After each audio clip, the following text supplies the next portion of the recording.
mediasi ini menggunakan jasa pihak ketiga yang netral yang dianggap bisa menjadi penengah bagi para pihak yang bersengketa untuk merumuskan suatu kesepakatan yang intinya penyelesaian atau bentuk akhir dari proses mediasi ini sama dengan negosiasi dan konsiliasi, yaitu bentuk kesepakatan.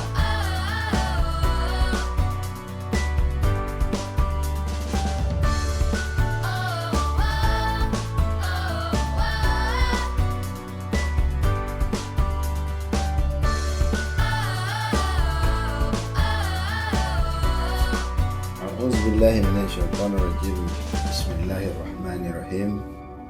Innal hamdalillah nahmaduhu wa nasta'inuhu wa na'udzubillahi min syururi anfusina wa min sayyiati a'malina. May yahdihillahu fala mudhillalah wa may yudlil fala hadiyalah. Asyhadu an la ilaha illallah wa asyhadu anna Muhammadan abduhu wa rasuluh. Amma ba'du. Pertama-tama marilah kita mengucapkan puji syukur kehadiran Allah Subhanahu wa taala, yang mana sampai hari ini kita masih diberikan nikmat dan karunia atas segala kehidupan duniawi, dan mudah-mudahan dengan apa yang diberikan oleh Allah dalam kita menjalani kehidupan duniawi ini bisa mencari atau memperbanyak bekal kehidupan kita di akhirat kelak. Dan tak luputnya tentu kita wajib bersyukur atas nikmat iman dan Islam yang telah ditanamkan di dada kita, dan kita berharap mudah-mudahan kita selalu diistiqomahkan Allah di dalam nikmat iman dan Islam, sehingga di akhir hayat kelak kita bisa memperoleh predikat manusia yang takwa dan kembali kepada Allah dalam keadaan husnul khotimah. Selawat beriring salam tidak bosan-bosannya kita kirimkan kepada junjungan alam Nabi besar Muhammad sallallahu alaihi wasallam dengan mengucapkan Allahumma shalli ala sayyidina Muhammad wa ala ali sayyidina Muhammad. Mudah-mudahan dengan banyaknya kita berselawat kepada beliau di yaumil mahsyar kelak, beliau mengakui kita sebagai umatnya hingga beliau dapat memberikan syafaatnya kepada kita, dan kita dimasukkan kepada golongan orang-orang yang beruntung di sisi Allah. Dan terlebih lagi mudah-mudahan dengan dibacakannya salawat dalam suatu majelis ilmu, sehingga majelis ilmu tersebut mendapat keberkahan dari Allah Subhanahu wa taala. Mungkin memang banyak yang bertanya juga di antara para penonton atau teman-teman mengikuti channel YouTube saya ini, karena materi lebih bermuatan kepada hukum dunia atau hukum dalam kehidupan masyarakat, karena memang basic saya sebagai seorang sarjana hukum, belajar hukum tentang hukum Belanda atau KUHP yang dikenal, dan juga S2 saya magister hukum juga tentang hukum konvensional atau hukum positif.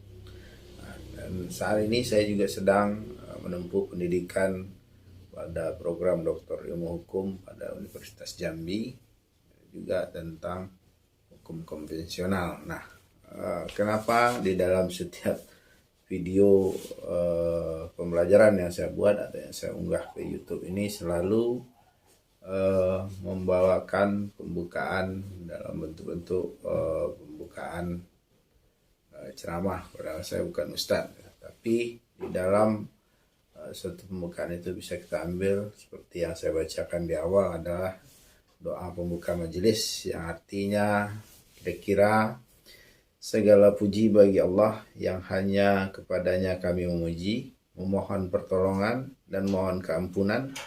Kami berlindung kepadanya dari kekejian diri dan kejahatan amalan kami. Barang siapa yang diberi petunjuk oleh Allah, maka tidak ada yang dapat menyesatkan. Dan barang siapa yang disesatkan dari jalannya, maka tidak ada yang dapat memberinya petunjuk.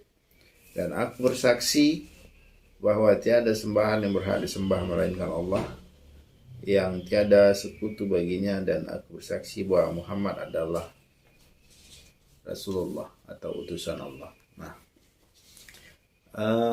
harapan kita tentunya di dalam bacaan doa pembuka majelis ini, tentu kita mendapat keampunan dari Allah, karena belum tentu apa yang kita sampaikan itu adalah suatu kebenaran mutlak yang tidak luput dari kesalahan. Untuk itu kita mohon ampun kepada Allah, dan kepada para penonton silahkan dicari referensi sebanyak-banyak terhadap apa yang kita sampaikan ini atau apa yang saya sampaikan ini. Nah, kembali kepada video pembelajaran dalam bentuk video pembelajaran daring. Nah, tentang pada pertemuan kali ini dalam mata kuliah hukum lingkungan yang saya ajarkan pada Fakultas Hukum Universitas Muhammadiyah Riau. Nah, pada pertemuan yang ke-10 ini kita akan membahas tentang penegakan hukum dalam aspek perdata, tentunya di dalam lingkungan hukum, dalam ruang lingkup hukum lingkungan. Pada pertemuan yang ke-10 ini kita akan membahas tentang penegakan hukum lingkungan dari aspek hukum perdata. Nah, dalam pemaparan materi tentu perlu kita jelaskan atau perlu saya jelaskan apa itu penegakan lingkungan atau penegakan hukum lingkungan. Nah, dari sisi pengertian bisa kita lihat penegakan hukum lingkungan adalah proses dilakukannya upaya untuk tegaknya atau berfungsinya norma-norma hukum secara nyata sebagai pedoman perilaku dalam lalu lintas atau hubungan-hubungan hukum dalam kehidupan bermasyarakat dan bernegara. Nah, menurut Andi Hamzah, ada 4 syarat penegakan hukum itu perlu memperhatikan kaidah-kaidah hukum, yaitu yang pertama, hukum atau undang-undang itu sendiri yang memenuhi unsur-unsur filosofis, sosiologis, dan yuridis, suatu undang-undang yang memadai. Yang kedua adalah aparat penegak hukum yang memang bertugas menegakkan hukum. Yang ketiga adalah masyarakat, dan masyarakat yang ditegakkan harus menerima hukum dan dapat diatur dengan baik. Yang keempat adalah sarana dan prasarana yang mendukung. Oleh karena itu, dalam penegakan hukum tersebut, keempat sarana tersebut harus ada, sebab jika salah satu yang tidak baik, maka hukum tidak bisa ditegakkan. Ini menurut pendapat Profesor Andi Hamzah, yang sangat terkenal, banyak buku-bukunya. Kan dalam satu pertemuan Andi Hamzah pernah mengatakan kepada saya bahwa Andi Hamzah sudah lupa berapa jumlah buku yang ditulisnya. Nah, selanjutnya kita dalam aspek-aspek hukum perdata ini perlu menetapkan apa-apa yang akan dibahas dalam di dalam pemaparan materi ini. Yang pertama, dalam aspek hukum perdata ini diatur dalam pasal 84 sampai dengan pasal 93 Undang-Undang Pengelolaan dan Pemeliharaan Lingkungan Hidup. Kita juga akan bahas tentang jalur penegakan hukum lingkungan hidup dalam aspek hukum perdata, sengketa lingkungan hidup dalam aspek hukum perdata, gugatan dalam hukum perdata lingkungan, pilihan penyelesaian sengketa lingkungan hidup di luar pengadilan. Nah, pertama kita lihat tentang jalur penegakan hukum perdata lingkungan. Nah, penyelesaian sengketa lingkungan hidup di luar pengadilan itu diatur melalui pasal 85 ayat 1. Jadi penyelesaian perdataan dalam sengketa lingkungan hidup ini bisa ditempuh melalui 2 jalur, yaitu pertama melalui pengadilan dan yang kedua di luar pengadilan. Nanti di luar pengadilan kita lihat seperti apa penjabarannya. Tapi yang pertama adalah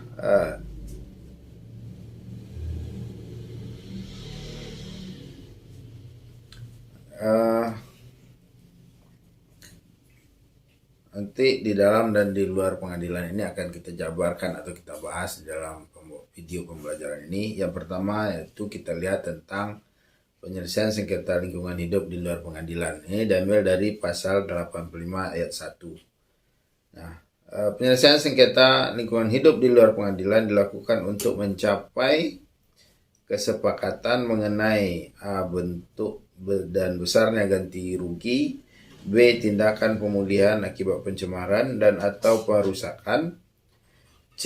tindakan tertentu untuk menjamin tidak akan terulangnya pencemaran atau perusakan, dan D. tindakan untuk mencegah timbulnya dampak negatif terhadap lingkungan hidup. Nah, ini tentang jalur penyelesaian sengketa lingkungan hidup di luar pengadilan. Masih ada dilanjutkan, yaitu penyelesaian sengketa lingkungan hidup melalui pengadilan. Nah, ini seperti yang sudah saya jelaskan tadi, bahwa ada dua cara atau dua jalur yang bisa ditempuh dalam penyelesaian sengketa lingkungan hidup. Ini yang tentang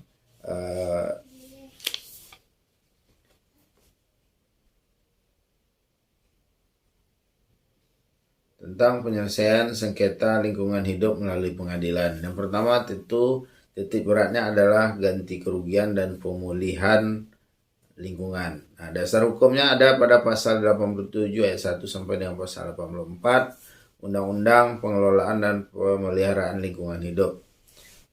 Dalam ayat 1-nya disebutkan bahwa setiap penanggung jawab usaha dan atau kegiatan yang melakukan perbuatan melanggar hukum berupa pencemaran dan atau pengrusakan lingkungan hidup yang menimbulkan kerugian pada orang lain atau lingkungan hidup wajib membayar ganti rugi dan atau melakukan tindakan tertentu. Ayat 2, setiap orang melakukan pemindah tanganan pengubahan sifat dan bentuk usaha dan atau kegiatan dari suatu badan usaha yang melanggar hukum tidak melepaskan tanggung jawab hukum dan atau kewajiban badan usaha tersebut. Ayat 3, pengadilan dapat menetapkan pembayaran uang paksa terhadap setiap hari keterlambatan atas pelaksanaan putusan pengadilan. Dan pasal 87 ayat 4 itu menyatakan besarnya uang paksa diputuskan berdasarkan peraturan perundang-undangan. Nah, itu adalah alternatif atau cara-cara penyelesaian sengketa lingkungan hidup baik di luar pengadilan maupun melalui pengadilan. Selanjutnya kita bahas tentang atau kita lihat tentang sengketa lingkungan hidup. Apa itu sengketa lingkungan hidup? Sengketa lingkungan hidup dapat dirumuskan dalam arti luas dan dapat dirumuskan dalam arti sempit. Nah, kalau di dalam pengertian luas, sengketa lingkungan hidup adalah perselisihan kepentingan antara dua pihak atau lebih yang timbul sehubungan dengan pemanfaatan sumber daya alam. Nah, dalam pasal 1/25 itu diartikan sebagai menganut perumusan sengketa lingkungan hidup dalam arti yang lebih sempit. Nah, apa bunyi pasal 1/25 Undang-Undang nomor 32 tahun 2009 atau Undang-Undang tentang pengelolaan dan pemeliharaan lingkungan hidup? Nah, perselisihan antara dua pihak atau lebih yang timbul dari kegiatan berpotensi dan atau telah terdampak pada lingkungan hidup. Jadi dalam pengertian sempit dalam undang-undang ini dia hanya merumuskan suatu keadaan yang telah terdampak. Artinya dari kegiatan yang berpotensi. Dalam arti sempit ini kita bisa melihat bahwa Undang-Undang nomor 32 tahun 2009 tentang UU tentang perlindungan dan pengelolaan lingkungan hidup ini hanya stressingnya itu lebih ditonjolkan, yaitu tentang suatu kegiatan. Artinya dalam perselisihan sengketa lingkungan hidup yang ditimbulkan itu sudah ada kegiatan yang dilakukan. Kalau masih dalam tahap perencanaan, di dalam tahap penyusunan rencana kerja dan lain sebagainya, itu belum bisa dinyatakan atau belum bisa dimasukkan dalam kategori perselisihan atau sengketa lingkungan hidup. Nah, Kita lihat pendapat dari Munajat dan Nusa Putro yang mengatakan ketentuan sengketa lingkungan hidup dalam aspek hukum perdata. Nah,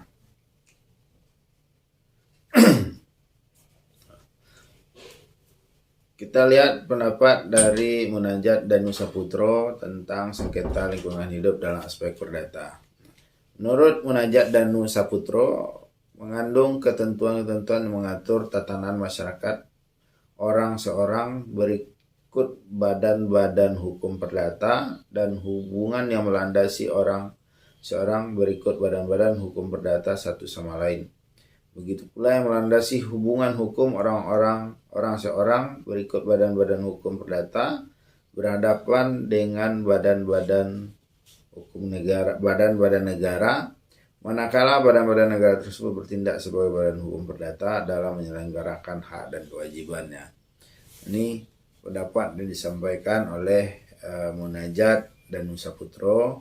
Kita juga bisa lihat atau bandingkan dengan apa yang disampaikan oleh Siti Sundari Rangkuti, bahwa hukum lingkungan perdataan terutama mengatur perlindungan hukum bagi korban pencemaran dan atau perusakan lingkungan akibat perbuatan pencemar yang menimbulkan kerugian bagi korban dan menyebabkan penderita berhak mengajukan gugatan ganti kerugian terhadap pencemar.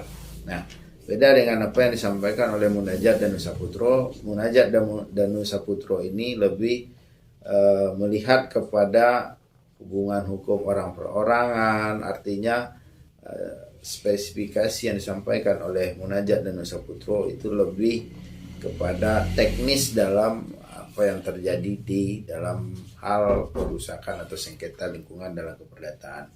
Sedangkan Siti Sundari Rangkuti berbicara tentang pelaku dan korban perusakan lingkungan. Nah, kita lihat di dalam selanjutnya tentang gugatan yang ada di dalam hukum perdata lingkungan. Yang pertama, gugatan perorangan. Yang kedua, ada gugatan kelompok atau class action.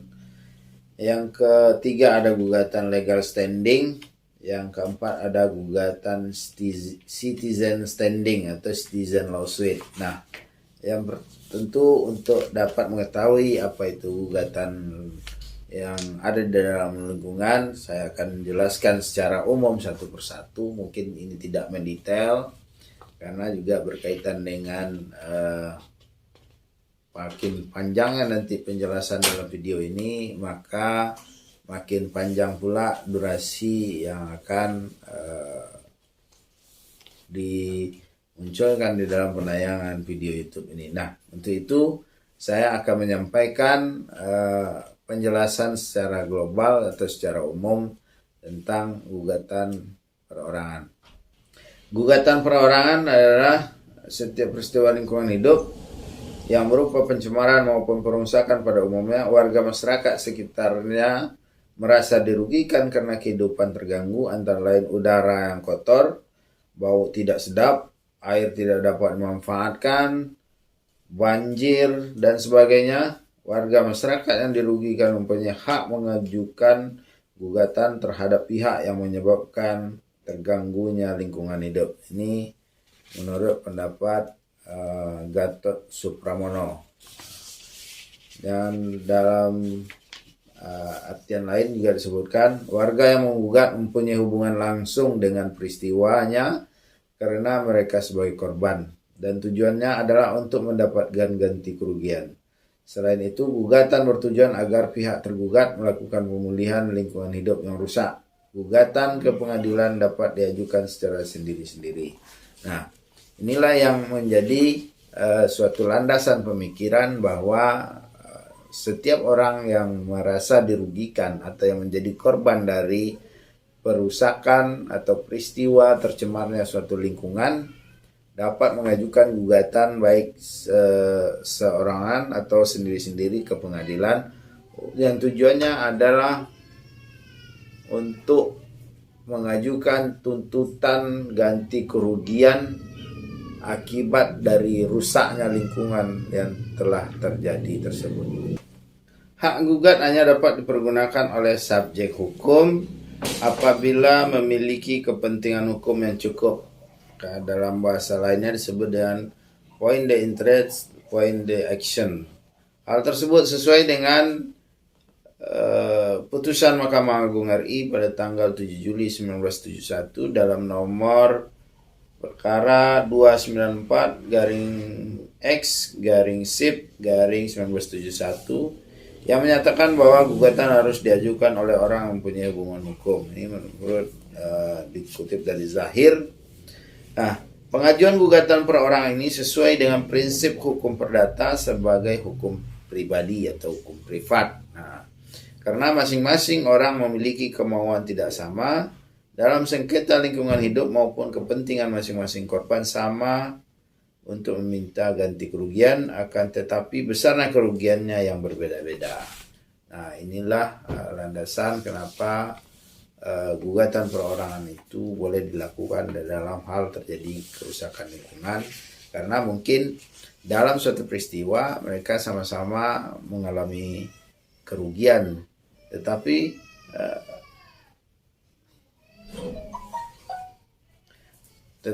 dampak kerugian yang mereka alami ini besarannya itu tidak sama antara satu dengan yang lainnya. Maka itu gugatan perorangan ini dibolehkan di dalam sengketa lingkungan secara keperdataan. Nah, selanjutnya kita lihat tentang gugatan class action atau gugatan kelompok. Istilah class action atau yang disebut pula dengan aksio popularis diartikan dalam bahasa Indonesia secara beragam, disebut dengan gugatan perwakilan, gugatan kelompok, atau ada juga yang menyebut dengan gugatan yang berwakil. Nah, sistem hukum acara perdata di Indonesia yang didasarkan pada HIRRBG pada dasarnya tidak mengenal yang namanya mekanisme gugatan class action. Namun tentunya untuk mengakomodir atau membuka ruang atas adanya gugatan class action khususnya tentang perusakan lingkungan ini, maka Mahkamah Agung membuat atau mengeluarkan suatu peraturan Mahkamah Agung yang disebut dengan, nantinya juga akan kita bahas seperti apa aturan Perma atau peraturan Mahkamah Agung tersebut. Nah, lebih lanjut kita lihat dulu apa tentang gugatan class action atau gugatan kelompok ini. Hukum lingkungan keperdataan tidak selalu terdapat sengketa lingkungan antar individu, tapi juga atas nama kelompok masyarakat dengan kepentingan yang sama melalui gugatan kelompok atau class action, atau yang di Amerika dikenal dengan aksio popularis. Gugatan perdata dalam perkara lingkungan tidak saja mengangkut hak milik atau kerugian, tetapi juga kepentingan lingkungan yang baik dan sehat bagi masyarakat. Peranan class action penting dalam kasus pencemaran yang menyangkut a mass of people di pedesaan, itu rakyat biasa yang awam dalam ilmu. Nah, ini adalah domainnya perwakilan kelompok, atau bisa juga yang dilakukan oleh LSM di Indonesia misalnya, atau kalau dari luar negeri itu dikenal dengan istilah NGO. Nah, NGO yang khusus memperhatikan tentang lingkungan inilah yang melakukan gugatan perwakilan. Nah, atau non-government organization. Nah, itu istilah kerennya NGO. Sekarang kita lihat Perma nomor 1 tahun 2002 tentang acara gugatan perwakilan kelompok. Nah, seperti yang saya jelaskan tadi, meskipun di dalam hukum acara perdata di Indonesia yaitu tentang HIR dan RBG tidak mengatur tentang mekanisme bagaimana mengajukan gugatan class action, tetapi untuk mengakomodir itu semua, maka Mahkamah Agung RI melalui peraturan Mahkamah Agung RI nomor 1 tahun 2002 tentang acara gugatan perwakilan kelompok mengakomodir bagaimana gugatan perwakilan kelompok itu bisa dilakukan. Gugatan perwakilan kelompok adalah suatu tata cara pengajuan dalam mana satu orang atau lebih yang mewakili kelompok mengajukan gugatan untuk diri atau diri mereka sendiri, dan sekaligus mewakili sekelompok orang yang jumlahnya banyak yang memiliki kesamaan fakta atau dasar hukum antara wakil kelompok dan anggota kelompok yang dimaksud. Nah, inilah pintu masuknya bagaimana gugatan class action terhadap perusakan lingkungan bisa dilakukan di Indonesia. Sekarang kita akan melihat tentang gugatan legal standing. Nah, sekarang kita akan melihat gugatan legal standing. Dasar hukum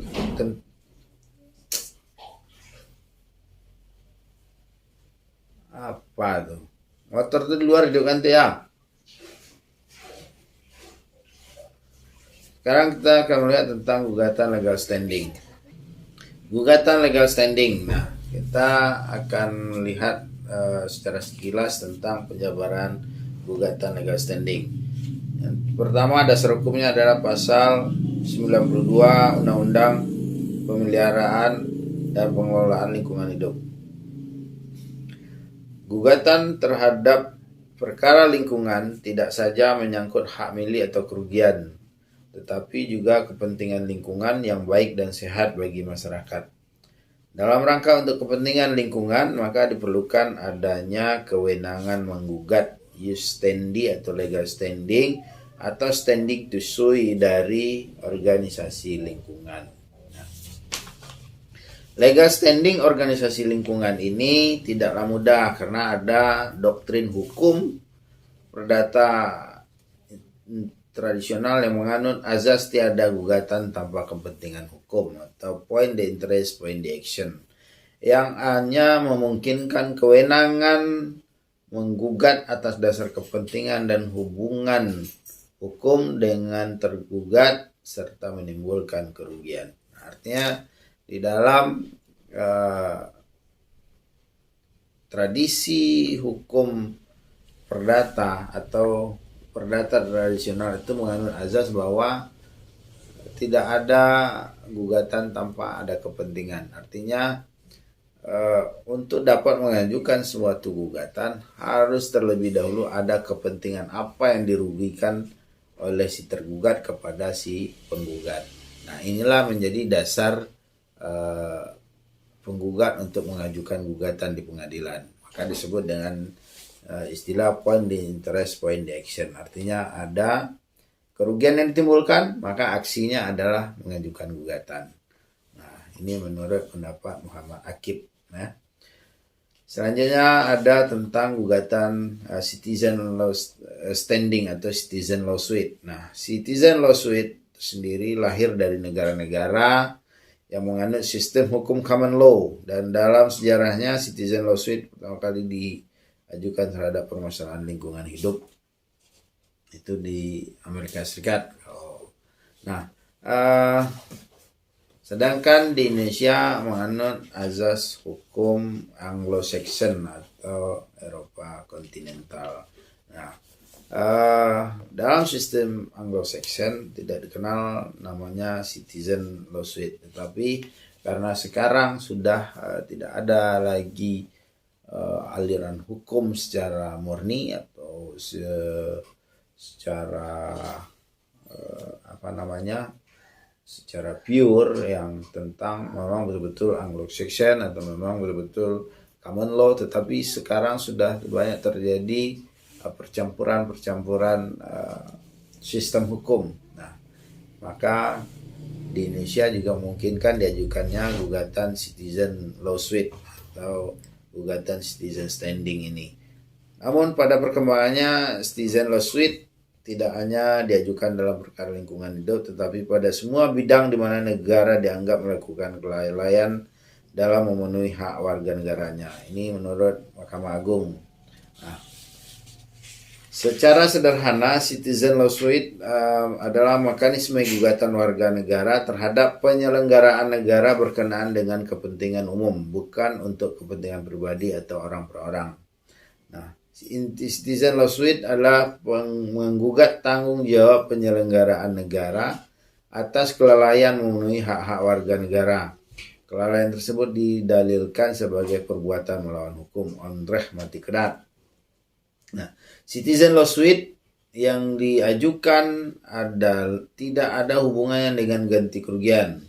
Seorang warga negara menggugat bukan karena yang bersangkutan sebagai korban menderita kerugian, dan gugatannya bukan untuk menuntut ganti kerugian. Gugatan ini sama dengan gugatan class action karena pada citizen lawsuit tidak mewakili orang lain, hanya mewakili diri sendiri sebagai warga negara.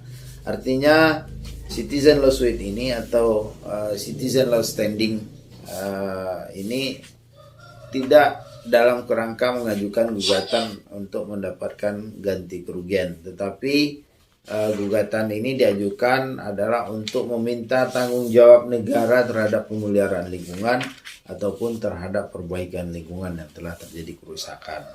Nah, citizen lawsuit yang merupakan mekanisme beracara di pengadilan yang dimaksudkan untuk melindungi warga masyarakat dari kemungkinan terjadinya kerugian akibat tindakan atau kebijakan atau karena tidak berbuatan omission oleh pemerintah atau pengambil keputusan.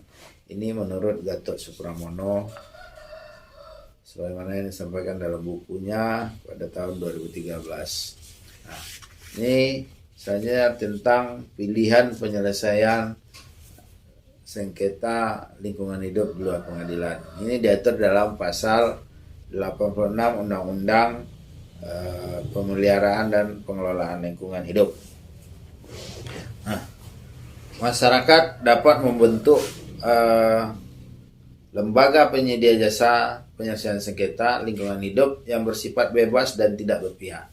Nah, nanti kita lihat ada bentuk-bentuk alternatif penyelesaian sengketa lingkungan hidup di luar pengadilan. Yang pertama ada negosiasi, ada konsiliasi, ada mediasi, ada arbitrase, dan ada pencari fakta. Nah, yang pertama ada negosiasi. Negosiasi adalah suatu penyelesaian sengketa di mana para pihak yang berbeda kepentingan mengadakan perundingan secara langsung tanpa perantaraan atau bantuan pihak lain. Para pihak mengadakan tawar-menawar tentang bentuk penyelesaian sengketa. Nah, misalnya ketika terjadi perusakan lingkungan atau pencemaran lingkungan di suatu daerah dengan perusahaan A misalnya. Nah, dalam penyelesaian sengketa yang terjadi tersebut, perwakilan kelompok atau masyarakat dari desa yang mengalami pencemaran atau mengalami kerugian akibat pencemaran oleh kegiatan usaha yang dilakukan oleh perusahaan A tersebut bisa saling bernegosiasi untuk bagaimana mekanisme penyelesaian sengketa lingkungan yang telah terjadi di antara mereka, tanpa ada pihak lain yang menjadi penengah atau menjadi menjadi perantara di antara mereka tersebut. Nah, namun tidak tertutup kemungkinan ada kelompok atau masyarakat yang menjadi juru bicara dari masyarakat yang terdampak pencemaran atau juga dari perusahaan A. Nah, dari kelompok yang menjadi juru bicara kedua kelompok tersebut disebut dengan istilah negosiator. Nah, maka sedangkan peristiwanya ini disebut dengan istilah negosiasi. Nah, selanjutnya adalah konsiliasi. Konsiliasi adalah cara penyelesaian sengketa di mana para pihak meminta bantuan dari pihak lain yang netral guna membantu para pihak yang bersengketa dalam mencari penyelesaian sengketa.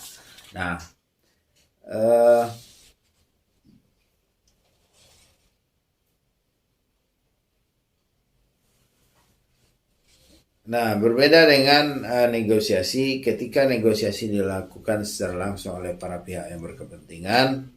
Kalau dalam konsiliasi ada meminta bantuan dari pihak lain yang netral. Nah, namun keputusan dari keduanya adalah berbentuk kesepakatan. Artinya negosiasi dan konsiliasi putusannya bersifat kesepakatan antara kedua belah pihak. Nah, selanjutnya kita lihat tentang mediasi. Nah, Mediasi adalah cara penyelesaian sengketa di mana para pihak meminta bantuan dari pihak lain yang netral guna membantu para pihak yang bersengketa dengan mencari bentuk penyelesaian sengketa. Nah, mediasi ini ada dilakukan atas permintaan para pihak yang bersengketa. Nah, sebenarnya mediasi ini ada dua tipe. Yang pertama, mediasi yang sifatnya mandatori pengadilan, dan yang kedua adalah mediasi yang bersifat voluntary atau sukarela yang dilakukan oleh masyarakat. Nah, mediasi ini menggunakan jasa pihak ketiga yang netral yang dianggap bisa menjadi penengah bagi para pihak yang bersengketa untuk merumuskan suatu kesepakatan yang intinya penyelesaian atau bentuk akhir dari proses mediasi ini sama dengan negosiasi dan konsiliasi, yaitu berbentuk kesepakatan. Nah, selanjutnya ada arbitrase. Nah, arbitrase adalah cara penyelesaian sengketa di mana para pihak yang bersengketa menyerahkan pertikaian mereka kepada pihak lain yang netral guna mendapatkan keputusan yang menyelesaikan sengketa. Nah, di dalam arbitrasi lingkungan saya mungkin belum terlalu mendalami bagaimana mekanisme penyelesaian sengketa secara arbitrasi terhadap sengketa lingkungan hidup. Nah, kenapa? Karena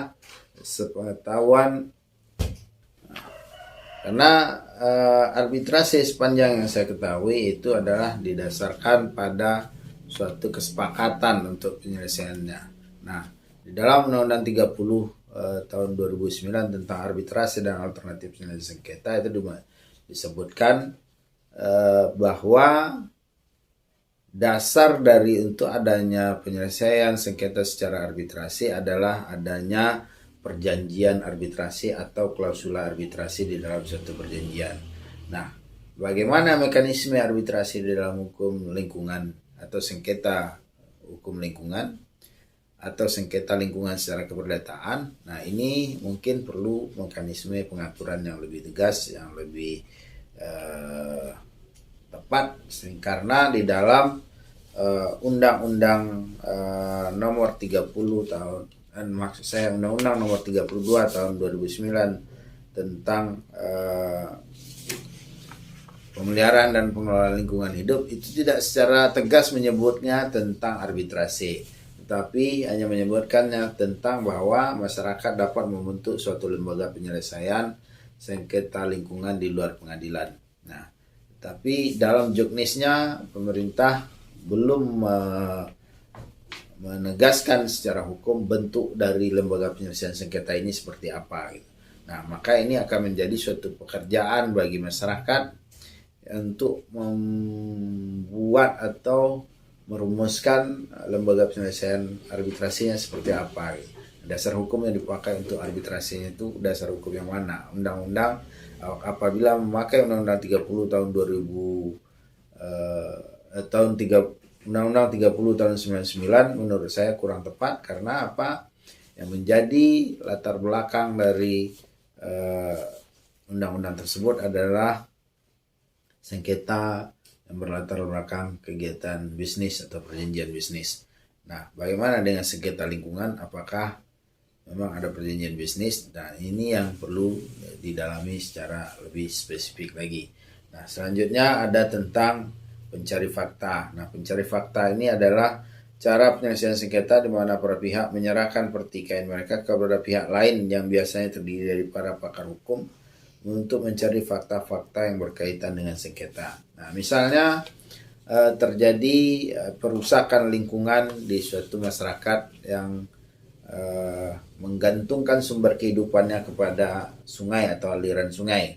Nah, ketika terjadi suatu perusakan atau pencemaran lingkungan yang dilakukan oleh suatu kegiatan usaha, tentunya pada akhirnya akan menimbulkan sengketa antara masyarakat dengan pelaku usaha tersebut. Nah, ketika para pelaku usaha dan masyarakat ini sepakat untuk menyerahkan kepada ahli hukum, ahli lingkungan, dan ahli-ahli lainnya untuk melakukan pencari fakta atau menemukan fakta-fakta apa yang sebenarnya yang terjadi sehingga lingkungan di masyarakat tersebut menjadi rusak atau tercemar. Nah, inilah yang disebut dengan pencari fakta. Nah, para pencari fakta ini mempunyai kewenangan nantinya setelah menemukan fakta-fakta yang di dalam investigasinya di lapangan atau pemeriksaan di lapangan atau audit lingkungan yang telah mereka lakukan, mereka bisa merekomendasikan apa penyelesaian sengketa yang bisa diambil dari fakta-fakta yang mereka temukan di lapangan tersebut. Nah, ini adalah tentang pencari fakta. Selanjutnya kita melihat latar belakang munculnya konsep alternatif penyelesaian sengketa atau ADR di dalam sengketa lingkungan hidup. Yang pertama, ada ketidakpuasan terhadap sistem penyelesaian litigasi yang selalu bersifat formal, ordinary court atau pengadilan negeri. Bahwasanya proses di pengadilan atau litigasi memakan waktu yang panjang atau berlarut-larut. Keuntungan menggunakan ADR atau APS ini adalah bahwa rahasia para pihak terjaga karena bersifat tertutup. Yang selanjutnya ada tujuan akhir dari alternatif dispute resolution atau ADS atau alternatif penyelesaian sengketa bukan menang kalah tetapi lebih kepada tujuannya memuaskan semua pihak atau win-win solution. Dibandingkan dengan ADS, APS biasanya biaya berperkara di pengadilan sangat-sangat mahal. Karena proses persidangan yang terlalu lama tentu memakan biaya yang cukup besar, belum lagi biaya yang membayar pengacara. Bahwasanya sistem penyelesaian sengketa di pengadilan tidak tuntas karena fokus solusinya mempermasalahkan masa lalu, the past, dan tidak berikan penyelesaian masalah masa datang atau the future. Nah, demikian materi perkuliahan pada pertemuan yang ke-10 ini. Mudah-mudahan ada manfaat bagi saudara-saudari sekalian mahasiswa Fakultas Hukum Universitas Muhammadiyah Riau, dan bagi para sobat-sobat YouTubers, mudah-mudahan apa yang saya sampaikan ini bisa menjadi penambah wawasan atau bisa bermanfaat dalam kehidupan saudara teman-teman sekalian sehari-hari. Dan tentunya seperti video-video pembelajaran yang lain yang selalu saya sampaikan, bahwa apa yang saya sampaikan dalam video pembelajaran ini bukanlah suatu kebenaran mutlak yang tidak terbantahkan, tetapi ini adalah suatu video pembelajaran yang bertujuan untuk memberikan wawasan atau pengetahuan tentang ilmu hukum lingkungan kepada mahasiswa Fakultas Hukum Universitas Muhammadiyah Riau, dan juga umumnya kepada sahabat-sahabat YouTubers yang selalu setia untuk mengikuti channel Gusri PD 27. Nah, jika menurut saudara-saudari dan teman-teman atau sahabat-sahabat YouTube sekalian, apa yang saya sampaikan ini ada manfaatnya, silahkan di-share sebanyak-banyaknya di dalam akun-akun media sosial.